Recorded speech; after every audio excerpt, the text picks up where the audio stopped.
오늘은 하나님의 분신이란 제목으로 은혜 나누는 시간 갖기 원합니다. 어릴 적부터 저희 아버지께서 자주 해주셨던 말씀이 있어요. 사랑하는 내 아들아, 넌 내 분신이다. 내 아들이 행복해야 아빠도 행복하단다. 요즘도 통화할 때마다 변함없이 이 말씀을 하십니다. 근데 저도 똑같이 자녀들한테 이 말을 하고 있더라고요.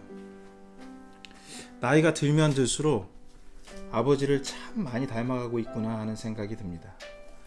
말투부터 걸음걸이까지, 행동 하나하나 그 습관까지.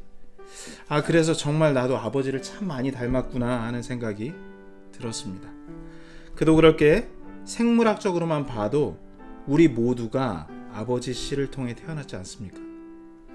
옛날 어른들 말씀이 그대로 맞는 거죠.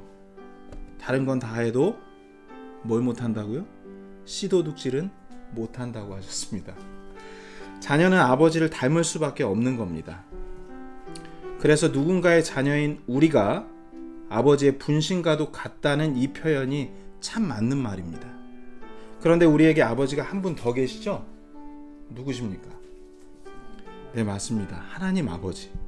우리가 기도할 때 하나님 아버지 아니면 저희 누나는 아버지 하나님 하고 부릅니다. 그 말은 내가 하나님의 아들이란 뜻이기도 합니다. 맞습니까? 그런데 내가 하나님의 씨에서 태어난 게 확실해야 아버지라고 부를 수 있는 거죠. 여러분, 하나님 아버지를 기쁘게 해드리고 싶으십니까? 목소리가 작네요. 하나님 아버지를 기쁘게 해드리고 싶으세요? 네. 뭐 거창한 사역을 해서 기쁘게 해드릴 수도 있겠죠. 하지만 내 힘과 내 방식 가지고는 하나님을 전혀 기쁘게 해드릴 수 없습니다. 오늘 말씀 제목이 뭐였죠? 네, 하나님의 분신이죠. 우리가 하나님을 기쁘게 해드리려면 무엇보다 먼저 우리가 하나님의 씨에서 나왔다는 이 사실이 분명하게 믿어져야 합니다. 우리 다 같이 창세기 3장 14절 15절 말씀 보시겠습니다. 네, 제가 대표를 읽겠습니다. 주 하나님께서 뱀에게 이르시되 네가 이 일을 행하였으니 네가 모든 가축과 들의 모든 짐승보다 더 저주를 받아 배로 다니고 평생토록 흙을 먹을지니라. 내가 너와 여자 사이에 또 내 씨와 그녀의 씨 사이에 적개심을 두리니 그 씨는 내 머리를 상하게 할 것이요 너는 그의 발꿈치를 상하게 할 것이니라 하시고, 이 말씀에서 그녀의 씨에 주목하시기 바랍니다. 제가 여러분께 여쭐게요. 여자에게 씨가 있을까요? 제가 너무 뜬금없는 질문을 갑자기 했습니까? 있을까요? 없을까요? 물론 없죠. 누가 이런 말을 할 수도 있겠네요. 얼마 전에 남편 없이 엄마가 된 일본 여자 연예인이 화제가 된 적이 있었습니다. 정자은행에 보관되어 있던 이름 모를 남성의 정자를 기증받고 아이를 출산한 겁니다. 아들을 출산한 걸로 알고 있어요. 하지만 이것도 결국 이름만 모르지 어떤 남자의 씨를 받아서 생긴 거죠. 여자의 씨가 아닙니다. 사람이건 동물이건 간에 씨는 남자나 수컷에게만 있습니다. 하나님께서 그렇게 만드셨으니까요. 근데 성경은 여자의 씨라고 말씀하셨어요. 이게 도대체 무슨 뜻일까요?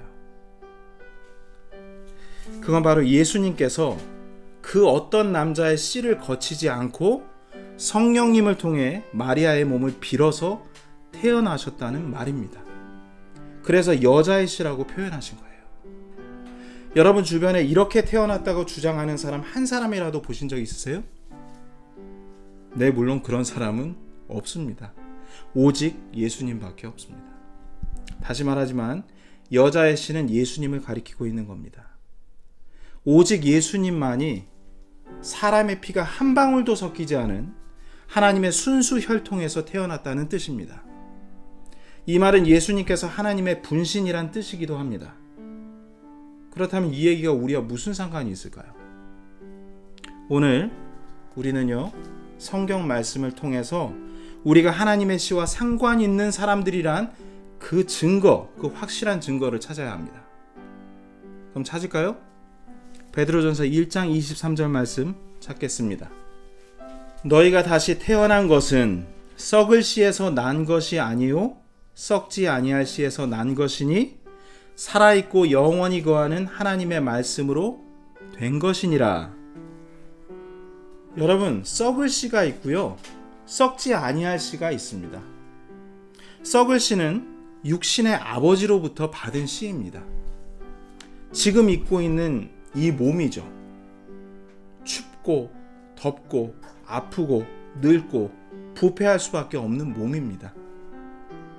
그러나 썩지 않을 씨는요, 바로 하나님 아버지께서 주신 씨입니다. 23절에 너희가 다시 태어난 것은 이 썩지 아니할 씨 곧 살아있고 영원히 거하는 하나님의 말씀으로 된 것이라고 증언하고 있어요. 이 하나님의 말씀으로 우리가 다시 태어났다고 하신 거죠. 여러분, 이 하나님의 말씀이 누구십니까? 우리 주 예수 그리스도십니다. 요한복음 1장에서는요, 말씀이 육신이 되어 우리 가운데 거하심에 우리가 그분의 영광을 보니 아버지의 독생하신 분의 영광이요 은혜와 진리가 충만하더라 하셨습니다. 이 말씀이 우리 예수님이십니다. 성경은 참 신비롭고 흥미진진합니다. 다른 여러 가지 표현으로 예수님을 증거하고 있어요. 여자의 씨라고도 하시고 썩지 아니할 씨라고도 하시고 하나님의 말씀이라고 하십니다. 이렇게 예수님이 나의 구원자라는 걸 탐구하게 하시고 결국 발견하게 하십니다. 여러분이 원함만 있으시다면. 성경은 이렇게 곳곳에서 우리가 하나님의 씨에서 나왔다고 말씀하십니다. 하나님의 분신이라고 증언하고 있습니다. 성경은, 잘 들으세요. 제가 어디가 틀린 말을 하고 있는지. 주 예수 그리스도를 구원자로 인정하고 받아들인 사람마다 하나님의 자녀가 된다 말씀하십니다. 맞았나요? 틀렸어요. 자, 이게 지금 말씀드리는 게 맞는 말입니다. 주 예수 그리스도를 구원자로 인정하고 받아들인 사람마다 하나님의 자녀가 됐다라고 말씀하셨습니다. 된다가 아니라 됐다라고 말씀하신 거예요. 요한복음 1장 12절 13절 말씀이 이것을 아주 정확하게 표현하고 있습니다. 요한복음 1장 12절 13절 말씀 보시겠습니다. 그분을 받아들인 자들, 예수님이죠. 예수님을 받아들인 자들, 곧 그분의 이름을 믿는 자들에게는 다 하나님의 아들이 되는 권능을 그분께서 주셨으니 이들은 혈통으로나 육신의 뜻으로나 사람의 뜻으로 나지 아니하고 오직 하나님에게서 태어난 자들이니라. 이것이 우리가 하나님의 씨를 받았다는 확실한 증거입니다. 그렇죠? 하나님께서 우리에게 하나님의 아들이 되는 권세와 능력을 주셨습니다. 말이 그렇지 하나님의 아들이 되는 권세와 능력이 얼마나 큰지 여러분 가늠이 되십니까?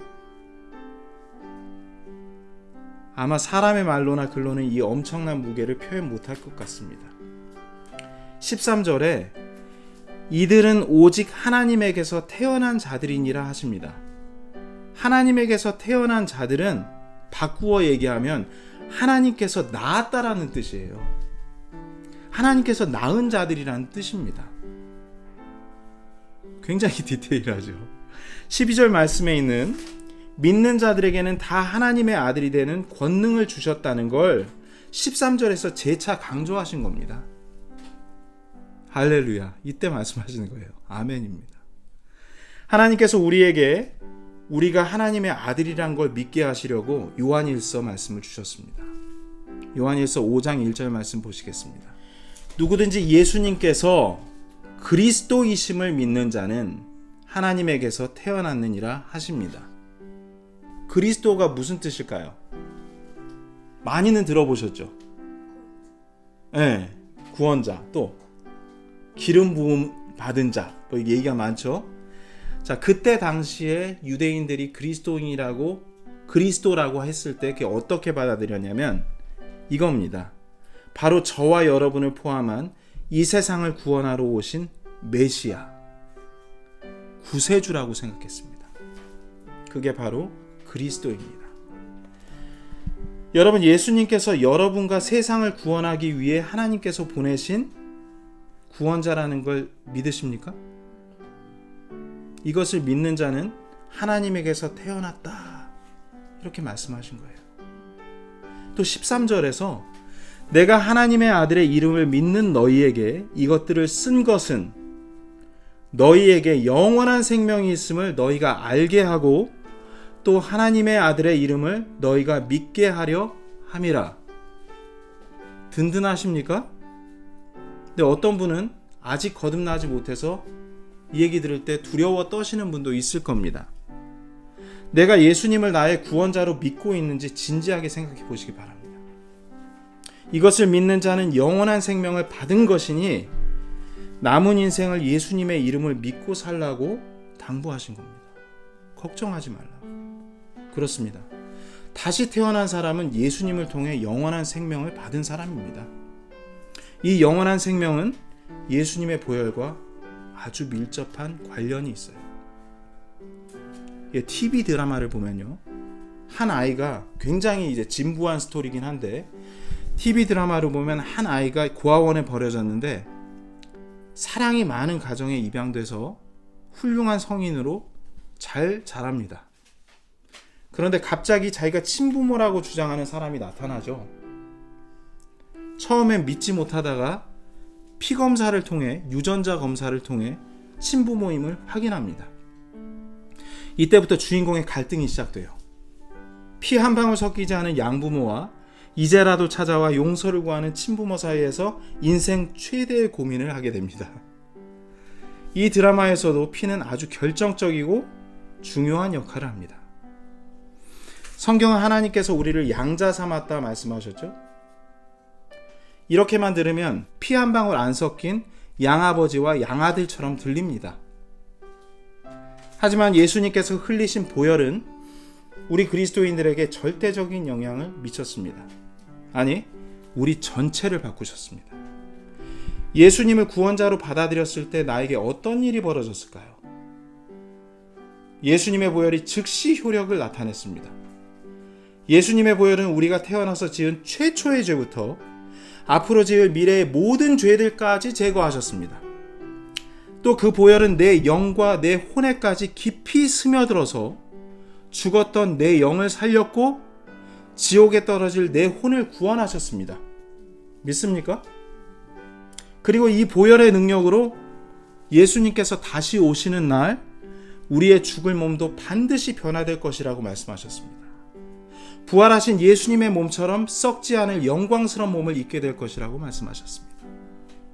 성도 여러분, 우리 안에 주 예수 그리스도의 피가 흐르고 있습니다. 이것으로 하나님 아버지께 영광 돌리기 원합니다. 그냥 양자가 아니죠. 그분의 피가 우리 안에 흐르고 있는 양자입니다. 여러분, 아버지와 아들과의 관계뿐만 아니라 또 분신이라고 하는 또 한 가지 관계가 있습니다. 또 한 가지 부류가 있어요. 남편과 아내 사이입니다. 남편과 아내 사이 또한 서로에게 분신과도 같지 않습니까? 창세기 2장 22절 23절 말씀 보시겠습니다. 주 하나님께서 남자에게서 취한 그 갈비뼈로 여자를 만드시고 그녀를 남자에게로 데려오시니 아담이 이르되 이는 이제 내 뼈 중의 뼈요 내 살 중의 살이라. 그녀를 남자에게서 취하였으니 여자라 부르리라 하니라. 아담이 이렇게 말합니다. 이는 내 뼈 중의 뼈요 내 살 중의 살이라. 내 안에 가장 소중한 것으로 만든 분신 중의 분신이라고 말하고 있습니다. 그렇다면 우리는 예수 그리스도께 어떤 존재일까요? 반드시 생각해 볼 필요가 있습니다. 바울은 고린도 후서 11장 2절에서 고린도 교회 성도들에게 이렇게 말합니다. 신약 성도들에게 말했으니 우리에게 말한 것과 같습니다. 제가 읽을게요. 내가 너희를 순결한 한 처녀로 그리스도께 드리기 위해 한 남편에게 너희를 정혼시켰기 때문이라고 말씀하십니다. 바울은 지금 교회인 우리가 예수 그리스도와 정혼한 신부라고 말하고 있는 거예요. 아내라고 얘기하고 있는 겁니다. 새 신랑, 새 신부처럼요. 여기서 분명히 할 게 있습니다. 교회는 거듭난 성도 한 사람이 될 수도 있습니다. 또 다수의 성도가 모여있는 교회가 될 수도 있습니다. 이걸 반드시 기억하시기 바랍니다. 가끔은 사람들이 이건 교회를 얘기하는 거야 해서 그냥 묻어가려고 합니다. 그런데 각자를 하나님께서 그 한 사람도 지켜보고 계심을 여러분들께서 아셔야 해요. 22절에서 실제 부부간처럼 예수님과 나, 교회의 관계도 이와 똑같다고 말하고 계시는 겁니다. 22절 말씀에 아내들아 너희 남편에게 복종하기를 주께 하듯 하라. 이는 남편이 아내의 머리됨이 그리스도께서 교회의 머리 되심과 같기 때문이라. 그분은 그 몸의 구원자시니라. 예수님께서 우리 구원자라고 기록하면서 예수님께서 교회의 머리가 되시며 교회가 예수 그리스도의 몸임을 분명히 알리고 있습니다. 또 아담이 이브를 향해 내 살 중에 살이요 뼈 중에 뼈라고 한 것 같이 에베소서 5장 30절에서 이렇게 기록하셨어요. 읽을게요. 우리는 그분의 몸과 그분의 살과 그분의 뼈들에 속한 지체들이니라. 똑같죠? 네, 아멘입니다. 우리가 하나님 아버지의 분신일 뿐 아니라 예수 그리스도의 분신 중에 분신임이 확실히 드러나 있지 않습니까? 에베소서 5장 32절에 이것은 큰 신비니라. 그러나 내가 그리스도와 교회에 대하여 말하노라. 그리스도와 너에 대하여 말하노라 라고 말씀하신 겁니다. 이 얼마나 영광스러운 말씀입니까? 내가 하나님의 분신이라니까요. 아담과 이브처럼 예수님과 우리 사이도 신랑과 신부, 그 부부 사이임을 잊지 마시기 바랍니다. 하나님께서 이브를 아담의 옆구리를 여셔서 만드셨죠? 그와 같이 교회를 예수님의 옆구리를 여셔서 만드셨음을 알 수 있는 구절이 하나 있습니다. 요한복음 19장 34절 보겠습니다. 제가 받들어 읽겠습니다. 그러나 군사들 중에 하나가 참으로 그분의 옆구리를 찌르니 즉시로 거기서 피와 물이 나오더라. 여러분, 예수 그리스도의 피가 흘려지기 전까지 우린 예수님과 그냥 남남이었습니다. 그런데 예수님의 보혈이 옆구리를 통해 쏟아져 나오는 순간 엄청난 일이 벌어집니다. 죄로 죽을 수밖에 없던 우리가 살게 됐습니다. 이렇게 우리를 대신해서 예수님께서 죽으신 거예요. 이 순간이 교회가 만들어지는 순간이 아니고 뭐겠습니까? 죄인을 살리기 위해 죽으신 예수님의 십자가 보혈을 믿는 사람마다 예수님의 신부가 되었습니다. 여러분도 그렇게 되셨습니다. 그리고 지금도 그 구원의 피를 믿는 누구든지 예수님의 거룩한 신부인 교회가 될 수 있습니다. 아직 열려 있습니다. 이제 신랑인 예수님께서 신부인 우리를 데리러 오신다고 약속한 시간이 아주 가까이 다가와 있습니다. 그러니 우리가 어떤 삶을 사는 게 맞을까요? 하나님의 분신이요 예수 그리스도의 신부로서 말씀을 따라 살아야죠. 하루하루 한 걸음씩 말씀을 따라 살면 종국에는 예수님을 꼭 빼닮게 될 것입니다. 닮을 수밖에 없어요. 하나님께서 낳은 자녀니까요. 또 하나님의 생명이 있기 때문에 닮는 겁니다. 여러분, 하나님의 생명이 우리 안에 있습니다. 어떻게 알 수 있습니까? 우리 안에 생명이 있음을 알려주시는 분이 있어요. 이분의 이름은 성령님이십니다. 바로 하나님과 예수 그리스도의 영이십니다. 오늘 왜 우리가 하나님의 분신에 대해 이렇게 배웠을까요? 그건 우리 안에 하나님의 생명이 있음을 명확히 알고 성령님을 의지해 살라고 배운 겁니다. 이제 너무 잘하려고 내 욕심껏 내 안간힘으로 살지 마시기 바랍니다. 잔뜩 들어간 내 힘이 빠져야 성령님의 인도를 받을 수 있습니다. 인생을 너무 걱정하지 마십시오. 주님께서 주님의 분신인 우리를 얼마나 살뜰히 잘 챙기시겠습니까? 내가 약할 그때에 내가 강하니라 한 바울의 고백처럼 나의 연약함을 속속들이 아시는 성령님을 의지해 살아야죠. 한 걸음 한 걸음, 넘어져도 또 한 걸음 한 걸음, 말씀을 믿고 사는 법을 우린 배워야 합니다. 이것이 하나님 아버지께 가장 큰 기쁨이 되는 거예요. 오늘부터 저와 여러분은 하나님 아버지와 우리 주 예수 그리스도의 사랑을 받은 분신 중에 분신입니다. 자, 이제 모든 염려를 주님께 맡기고 날마다 기쁘고 영광스러운 삶을 누리시기 바랍니다. 오늘 설교 서두에 제가 소개해드린 저희 아버지께서 하신 말씀이 우리를 향한 하나님 아버지 마음과 똑같습니다. 이 말씀 기억하면서 정말 행복한 인생 사시기 바랍니다. 사랑하는 아들아, 넌 내 분신이다. 내 아들이 행복해야 아빠도 행복하다.